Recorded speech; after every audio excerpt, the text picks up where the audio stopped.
Барынская резня, жестокое убийство, совершенное режимом КПК в оккупированном Восточном Туркестане 5 апреля 1990 года, была отмечена 34-й годовщиной протеста Международного союза НПО Восточного Туркестана перед оккупационным китайским консульством в Стамбуле. Международный союз НПО Восточного Туркестана организовал заявление для прессы по случаю годовщины трагедии в Барыне и мероприятие «Ифтар», чтобы привлечь внимание к запрету поста в Восточном Туркестане. По случаю 34-й годовщины барынского сопротивления уйгурские НПО провели памятную встречу в Анкаре 5 апреля 2024 года. Представители политических партий, журналисты, руководители НПО, ученые, важные гости из Азербайджана и Афганистана приняли участие в этой памятной встрече, которая была организована в сотрудничестве с Фондом Уйгурской академии, Фондом исследований Восточного Туркестана и Фондом Всемирного уйгурского Курултая.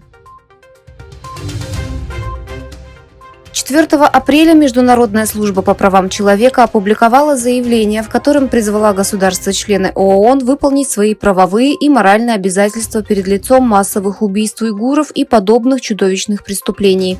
В заявлении подчеркивается, что государства-члены ООН должны быть привлечены к ответственности за подобные преступления, где бы они ни происходили.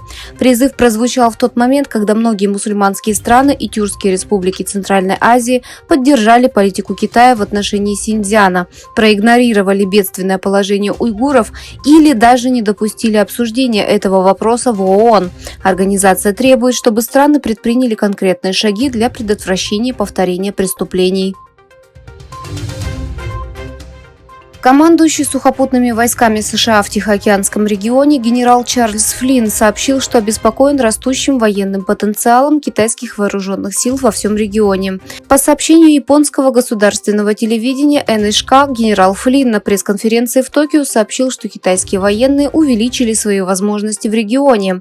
Флинн сказал: «Китайские военные постепенно наращивают свой потенциал, сейчас они встали на безответственный путь экспансии и использования военных средств».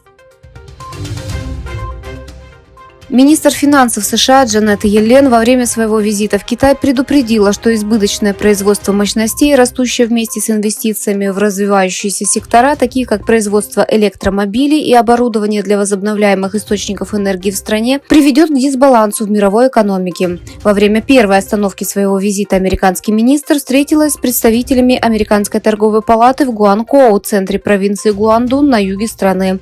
Йеллен подчеркнула, что США хотят установить здоровые экономические отношения с Китаем и не стремятся к разрыву экономических связей с ним. Генеральный директор Volkswagen Оливьер Блюме заявил, что они хотят избежать установления утопических целей по доле рынка в Китае и что любой показатель выше 10% будет заслуживающим внимания, учитывая острую конкуренцию. Оливьер Блюме, генеральный директор Volkswagen, в пятницу дал оценку немецкой газете ФАС относительно позиции компании на китайском рынке электромобилей. Общая доля рынка Volkswagen в Китае снизилась с 18% в 2018 году до 14% в прошлом году. Европейский Союз и Украина работают над созданием специального суда над президентом России Владимиром Путиным и российскими политическими и военными чиновниками.